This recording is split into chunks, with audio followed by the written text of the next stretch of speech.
and welcome to Learning Music with Pat. The last time that I talked to you, I showed you a very rare violin, and I talked about different instruments and where they appear in the orchestra and what kinds of instruments play in the orchestras. Well, I didn't get a chance to quite finish it. There's a couple of other things I want to show you today before moving on to our next step, which is reading notes. When you have a band and it's marching down the street, how do they play music? How do they read music? I think many of them just memorize what they're playing, but there is also another aid. These two little devices that I'm holding in my hand are called lyres. And the lyres hold the music. They're like a miniature music stand. This one goes on a clarinet. Where the clarinet joins together, you have the upper part of the body and the lower part of the body, and it forms kind of a tube. You can screw this right on one of those joints, and then you have the music facing you, and there's a little clamp here. You can open it up. You can put your music inside here, and then as you're marching down the street, you have the music right in front of you. A lot of times the music is placed in special plastic cases where one of the cases goes in and is clamped and the rest hang down in front. So when you're finished with one piece of music, you just flip it over and play the next one. This is the clarinet lyre. Every instrument has a lyre if it's going to be marching, so you can use a small music. You can't have music that's large. It has to be miniaturized, like marches. They can be made to play like on 3x5 cards, or especially printed in small print, and so it doesn't have to be big. This one goes to a saxophone. Now, when I was marching in different bands, I marched playing saxophone or clarinet. Those are the only two instruments I would march with, so therefore these are the only two lyres I've got. This one, here again, but you have two little openings. You put your music in. Now the saxophone has a curved mouthpiece, so it comes up and then it curves. Right where that curve is, you stick it in. There's a little special square-like area where you just clamp it in and you screw it tight, and the music is right in front of you, right where the neck piece starts to turn towards your mouth. These are the music lyres. Flutes have lyres. All instruments do except those that wouldn't be marching. And the flute lyre, and I never marched with a flute, but it's one that you hold under your arm and you hold it like this. You're playing a flute like this, and there's like a plastic device. You hold it under your arm, squeeze it tight, and then when you're playing like that, the actual lyre sticks right up in front of you and you can play the music. It's not terribly easy to play music using a lyre. So for most bands and orchestras, they play a limited number of music. If they're marching, they play the same music over and over in parades because you're moving all the time. By the time you finish a piece and go on to the next piece, if you're to repeat the first piece, then you're quite a distance away from where you played it to begin with, so people aren't really hearing it over and over again, even though you're playing it over and over again. So those are the lyres. I wanted to show you this. This is, I've been teased a lot about this, by the way, it is a carriage horn. I believe it's a carriage horn. When I first got it, somebody picked that up for me and gave it to me. They bought it at a yard sale for about 50 cents. I was fascinated by it, and of course I always accept instruments because I love them. I went to an orchestra rehearsal and showed it to them, and one of the people said there, "Please don't play it." And when I took it to a church once, and a pastor said, "Please don't play it," because there was aluminum and metal on the walls and it would reflect back and you would get a tremendous reverberation. I believe that it's a carriage horn. In the days of horse and buggies, where people traveled by horse and buggies, there was no computers, there was no horn, there was no communication. So if they were at a station where they were going to be picked up to be traveled, or if they were at a station waiting for someone to come in, they would blat this, and that would let them know that their horse and buggy was on its way. And I am going to play this. It's not a musical instrument. It's more a signaling instrument. It signals people that somebody is coming in, or that the horse and buggy that they're waiting for is actually coming to pick them up. So you'd hold it up. I can do better than that. Now I've played it a little bit, so my embouchure is a little weak. As I've said before, if you have a woodwind embouchure, you really can't play brass. But it makes a blatting sound, a very long, large, loud blatting sound. And they would hold it, and I got this information from a book, so I'm assuming it's right. I don't know how old it is. I would like to delve into its history, but I don't know how I would find out about it. But nonetheless, I believe it's a carriage horn. And the Israelis used to have a horn that was similar to it. I've seen pictures of it. I've seen diagrams of it, about the same size. However, wouldn't have the curve in it. It would be straight. The curve does not make any difference in the tone. It's the length of the tube that makes the difference in the tone. So you can have instruments where all of their metal parts are all curved and intertwined, and they have a lower tone because it's the length of the tube, not the shape and how it's fashioned, that makes the difference. So this is the carriage horn. I really feel I'm blessed by God, because somehow these instruments just find themselves to me. Now what I want to do is to go to the board, and I want to start us on a lesson in terms of note reading.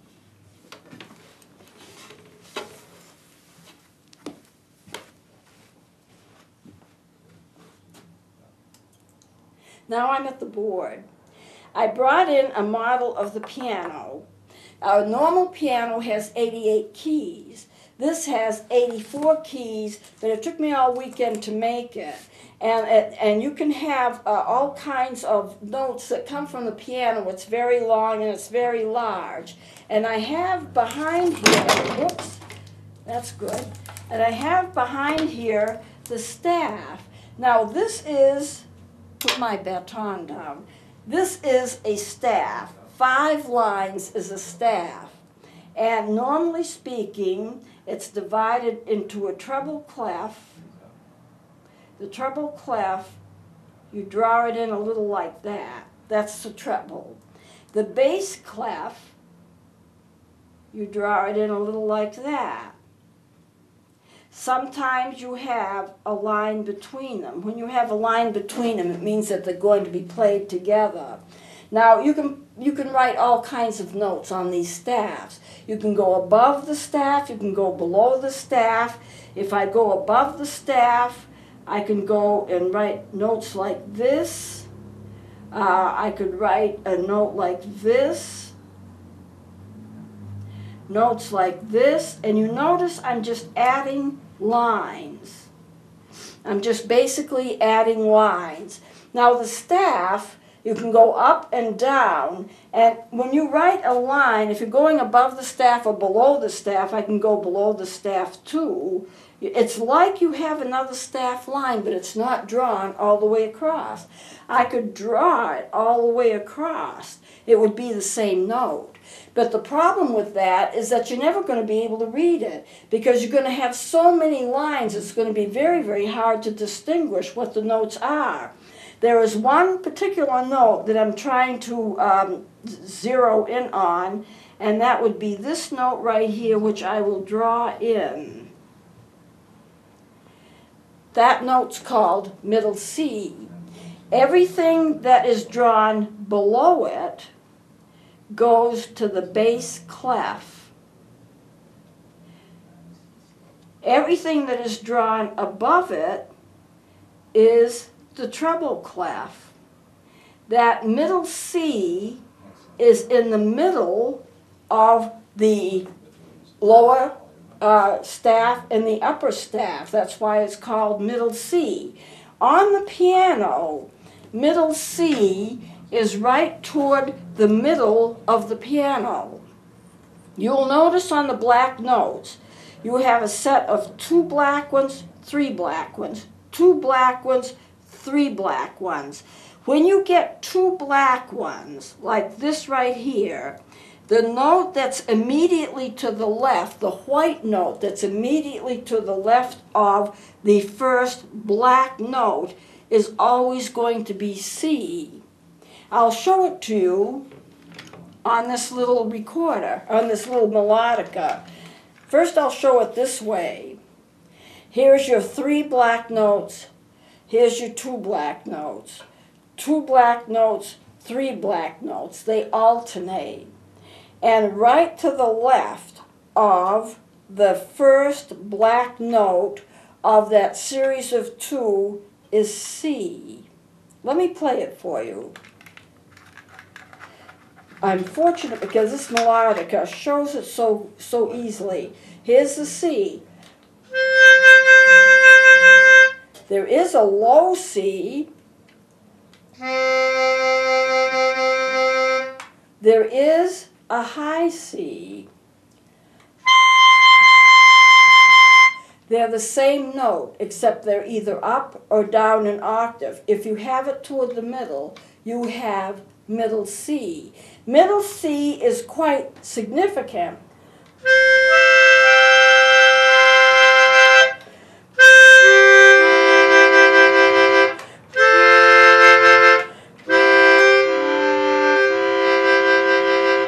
Middle C is significant because it's right in the middle of the staff. If you see it on a regular staff, your middle C is going to be, as I drew it before, like this. And what I tried to do is show it right here. And everything proceeds from that middle C. It either goes up an octave or it goes down an octave, or however many notes you want. 1 octave is not enough. You can play from C, and all of this is going to be treble, and all of this is going to be bass. You can play some B's on the treble clef, but basically this is the delineating, the main part, and you go from here to write your music. If you are playing a piano, you would find that C down is played with the left hand. It's your left hand, and that is your bass. And if you go up, and that's treble, and you play that with your right hand. Now, for anyone who's playing piano, that will become obvious to you, and you'll know that right away. You'll sit at a piano. I wish I could bring one in, but I can't. I have a larger keyboard, though, that I might bring in next time to show you. You just sit there with your music in front of you, your piano in front of you, and you're playing your left hand, which will be your bass, and on tenor and those parts lower, and your sopranos and altos and so forth are on your right hand. Now for singers, it's interesting for singers, the altos and the sopranos sing off the treble clef because they're higher pitched. Anything that's higher pitched plays treble clef. The flutes, saxophones, clarinets, they're all treble clef instruments. Anything that's low is bass clef. You have your basses, your baritones, and so forth. Those instruments are low, and they become on the bass clef. So you have your left, which is bass, and your right, which is soprano, which is treble clef. Now, most people sing. If you want to classify the voices, you classify them as soprano, alto, tenor, and bass. And even the Messiah, written by George Frederick Handel, all of the music is like that. It's all arranged according to those frames. And what determines what you are it's determined by what you can sing, what your voice range is. If you have a very high voice range, then of course you're going to be singing soprano. A little lower, you have the alto. If you're a high, kind of like a lower but a high low, where you're in the upper level of a lower register, you're probably a tenor. and then lowest of the low will be bass. Now there's another couple that are mixed in here, and that would be the contralto and the baritone. A contralto is like a low alto. It's still an alto but low. The baritone is somehow a kind of in between the tenor and the bass. Not low enough to be bass, not high enough to be tenor. So you have a lot of ranges of voice, and they're all arranged according to what's treble, what's bass. And on the piano, it matches. Everything matches on the piano.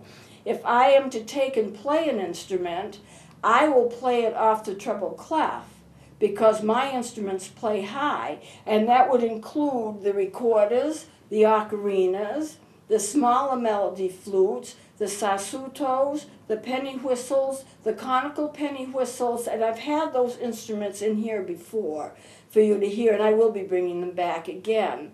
So what I'm working on now is to get pictures of all of the instruments so I can show you what they look like, because a lot of people get very, very mixed up.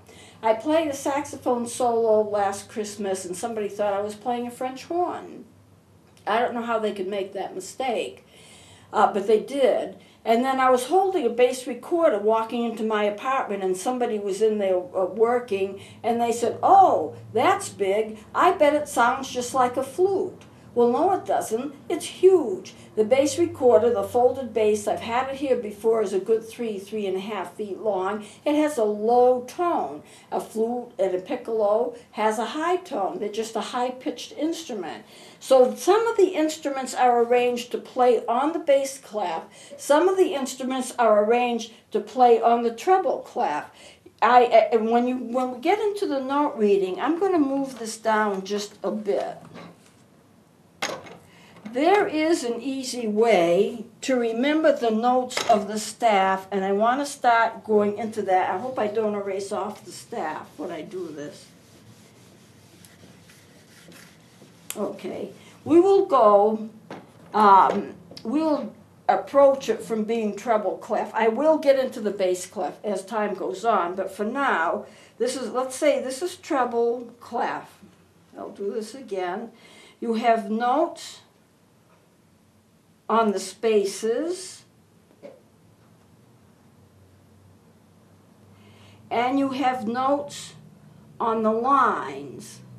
I'm not circling them in. By the way, music is always produced in black and white. You would not get red or any other color. However, I'm using a contrasting color because it will be easier to remember. How do you remember what these notes are? I haven't really even told you what these notes are. These notes on the space, the treble clef, F, A, C, E. Those are what the notes are. F, A, C, E. And what does it spell? Face.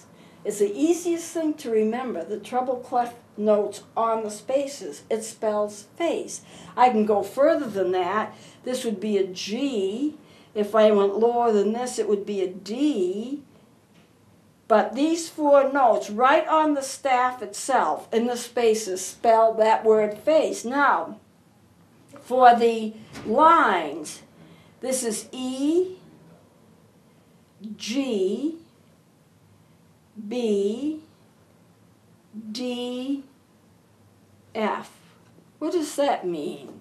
What can you make? Is it like a little saying or something that you can make up that helps you remember that? Well, this is what it is.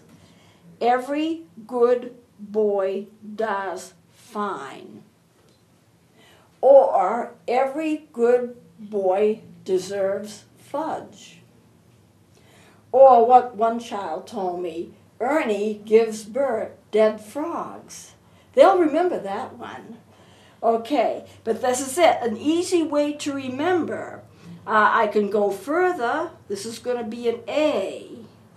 I put a line through it. Whenever you're drawing a note above or below a staff, you're going to either have to put a line through it, under it, or over it.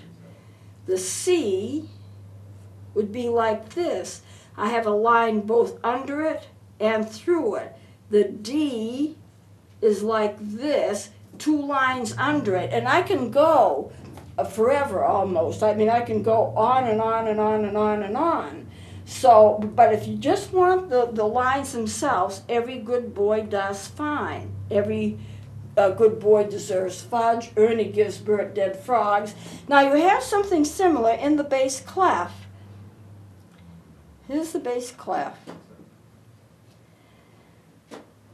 All good, let me see, it's different. I usually don't use the bass clef, so I'm not as familiar. Good boys do fine always, that's what it is.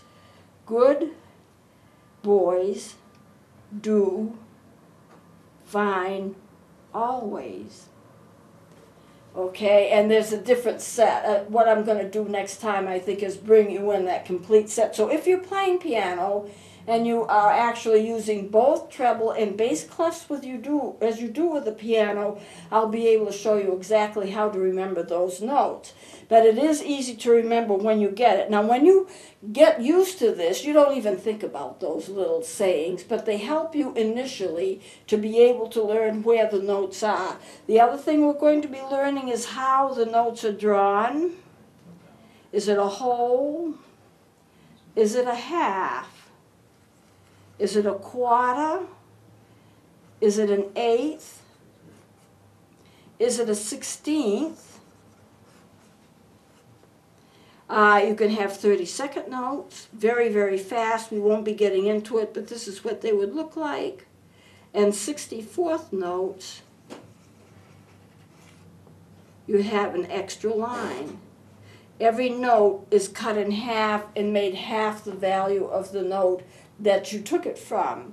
So there are little tricks to the trade, but what I want to get, my goal is that you'll be able to start reading music, seeing music, knowing what a note is, and be able to play that note. Now I know it's confusing at first, and my students tell me this all the time. I have to know the note, I have to know how it's fingered, I have to know how to blow it.